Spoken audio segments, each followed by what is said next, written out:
శ్రీమాత్రే నమః. నక్షత్రాల గురించి తెలుసుకుంటూ ఉన్నాం కదా. మరి ఈరోజు 4వ నక్షత్రం రోహిణి నక్షత్రం. రోహిణి నక్షత్రం మనకి వృషభ రాశిలో ఉంటుంది. రోహిణి నక్షత్రం అది దేవుడు అంటే మనకి చంద్ర నక్షత్రం అంటారు. ఇదే నక్షత్రంలో శ్రీకృష్ణ పరమాత్మ కూడా జన్మించాడు. ఇక్కడ నక్షత్రం తెలియని వాళ్ళు అంటే జన్మకుండలి ఎవరైనా తెలియని వాళ్ళు ఉన్నట్టయితే వాళ్ళు ఎలా తెలుసుకోవాలి అంటే వా వి ఓ అనే అక్షరాలతో మన పేర్లు ఉన్నట్టయితే అది వృషభ రాశిలో ఉన్నటువంటి రోహిణి నక్షత్రానికి చెందినటువంటిది అని చెప్పచ్చు. వీరు మనుష్య గణానికి చెందినటువంటి వాళ్ళు, ప్రేమ గుణం కలిగినటువంటి వాళ్ళు, పుట్టుకతో కొంత ఉన్నతమైనటువంటి స్థితి అంటే ఆర్థికంగా ఉన్నతమైనటువంటి స్థితిలో ఉండేటువంటి వాళ్ళు, ప్రేమ గుణం కలిగినటువంటి వాళ్ళు, ఎవరు ఏది అడిగినా కూడా ప్రేమతో ఇవ్వగలిగినటువంటి స్థితి ఉండేటువంటి వాళ్ళు మనకి రోహిణి నక్షత్రంలో ఉంటారు. ఇది ఒక రకంగా చెప్పాలి అంటే ఎంతటి ప్రేమైనా పంచుతారు. ముఖ్యంగా ఇందులో మనం ఒక విషయాన్ని గమనించవచ్చు, స్త్రీ పురుషులకు కొంచెం తేడా ఉంటుంది. ఈ నక్షత్రంలో ఉన్నటువంటి స్త్రీమూర్తులు అయితే కనుక చక్కగా భర్తతో కలిసి ఉండేటువంటి వాళ్ళు, చాలా ప్రేమ గుణం కలిగినటువంటి వాళ్ళు, ఇంట్లో ఉన్న పెద్దల్ని సరిగ్గా చూసుకోగలిగినటువంటి వాళ్ళు, చక్కటి సంతానానికి తల్లి అయ్యేటువంటి యోగ్యం ఉన్నటువంటి వాళ్ళు ఈ నక్షత్రంలో పుట్టినటువంటి స్త్రీమూర్తులు ఉంటారు. ఇక పురుషుల వరకు వచ్చేటట్టయితే చక్కగా అందరికీ ప్రేమ పంచగలిగినటువంటి వాళ్ళు ఉండడమే కాకుండా ఆకర్షణీయమైనటువంటి ఒక చక్కటి కళ్ళు, అందమైనటువంటి కళ్ళు, చూస్తుంటే మళ్ళీ చూడాలనిపించే విధంగా ఉండేటువంటి స్థితి ఉంటుంది. అయితే వీరిలో ఎంతో ఓపిక ఉంటుంది, శాంతం ఉంటుంది, అన్నీ ఉంటాయి. కానీ చంద్రుడి కళలు మారినట్టే అప్పుడప్పుడు కోపం కూడా అంతే స్థితిలో ఉంటుంది.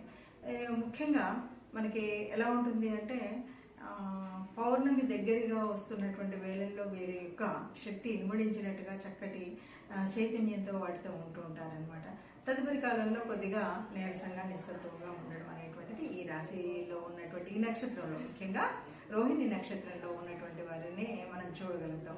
ఇక్కడ రోహిణి అంటే ఇది మనకు ఏంటి అంటే రాశి యొక్క అధిపతి ప్లస్ నక్షత్రం యొక్క అధిపతి, ఈ రెండు కూడా ఉంటాయి. ముఖ్యంగా ఈ అధిదేవుడు ఎవరయ్యా అంటే బ్రహ్మదేవుడు. అలాగే మనకి ఇందులో కనిపించేటువంటివి ఏంటంటే చంద్రుడి యొక్క రూపురేఖలు ఎలా మారుతూ ఉంటే అలాగా వీళ్ళల్లో కూడా కొద్దిగా అంటే ఈ షోడశ కళలు చూపెడుతూ ఉంటారు అంటారు కదా, అలాగే వీళ్ళల్లో అలా ఉండడం ఉంటుంది. ముఖ్యంగా ఈ రాశి వారికి ఉన్నటువంటి ఒక ప్రత్యేకమైన గుణం ఏమిటి అంటే వీళ్ళు ముఖ్యంగా తల్లి అంటే చాలా ఇష్టంగా ఉంటారు. తల్లి మాటను జవదాటని బిడ్డలుగా, స్త్రీలవని పురుషులవని తల్లి మాటకు అంత విలువిస్తారు. తల్లి అంటే ప్రేమ ఉంటుంది. తల్లితో చాలా అనుబంధం, అనురాగం అనేటువంటివి చాలా ఎక్కువగా ఉండేటువంటి రాశి ఎవరైనా ఉన్నారా, నక్షత్రం ఎవరైనా ఉన్నారా అంటే కేవలం రోహిణి నక్షత్రం వాళ్ళే అని చెప్పచ్చు. అంటే యశోదమ్మని ఎంత అల్లరి పెడుతూ ఎంత ప్రేమగా ఉన్నాడో శ్రీకృష్ణుడు, అంతకంటే ఎక్కువగా ఇక్కడ మనకు కనిపిస్తారనమాట. అమ్మ మాట జవదాటని బిడ్డల్లాగా ఉండేటువంటి వారు రోహిణి నక్షత్రంలో ఉంటారు. అయితే ఏమిటంటే వీళ్ళలో ఎప్పుడైనా ఎక్కడైనా ఆర్థిక వ్యవస్థలో కొద్దిగా ఇబ్బంది కలుగుతుంది. అందరినీ నమ్ముతారు, అందరితో ఉంటారు, కానీ కొన్నిసార్లు వారి చేతులలోనే మోసపోయేటువంటి స్థితి ఈ నక్షత్రం వాళ్ళకి ఎక్కువగా కనిపిస్తూ ఉంటుంది. అలాగే మనకు ఆర్థిక వ్యవస్థలో కానీ ఇంకెక్కడైనా కానీ మంచి చేద్దాం అనుకున్నప్పుడు కొన్నిసార్లు చెడు ఎదురవ్వడం అనేటువంటి స్థితి కూడా మనం చూస్తూ ఉంటాం ఈ నక్షత్రంలో పుట్టినటువంటి వారి స్థితి. కాబట్టి ఈ నక్షత్రం వారు మరి ఎలా ఉండాలి, ఏం చేయాలి, ఎట్లా అంటే ఈ నక్షత్రానికి ఒక నక్షత్ర వృక్షం ఉంటుందండి. అది నేరేడు చెట్టు, జంబు అంటారు కదా. ఆ నేరేడు చెట్టు ఎక్కడైనా దేవాలయ ప్రాంగణంలో కానీ ఎక్కడైనా ఉంటే కనీసం మన పుట్టినరోజులు అలా ఉన్నప్పుడు అంటే ఏదైనా ఇంట్లో ఏదైనా మనం ఒక కార్యం చేయాలి అనుకున్నప్పుడు ఆ నేరేడు చెట్టు చుట్టూ కనుక ప్రదక్షిణలు చేసినట్టయితే మన చుట్టూ ఉన్నటువంటి ఆచీకాకులు, చింతలు, ఏదైనా సమస్యలు ఉన్నట్టయితే కొంత పోయేటువంటి అవకాశం ఉంటుంది. కాబట్టి అదొక మనం పరిహారం కింద చేసుకోవచ్చు అని చెప్పచ్చు. ఈ నక్షత్రంలో అంటే ప్రేమ గల గుణం ఉంటుంది.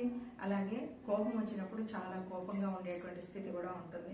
అంటే రెండు రకాలైనటువంటి హెచ్చుతగ్గులు మనకు కనబడేటువంటివి ఇదే. ఆర్థికంగా బాగుంటారు, సంతోషంగా ఉంటారు, ఆనందంగా ఉంటారు, కుటుంబాన్ని బాగా చూసుకుంటారు. ఈ లక్షణాలన్నీ కూడా మనకు రోహిణిలో ఉంటాయి.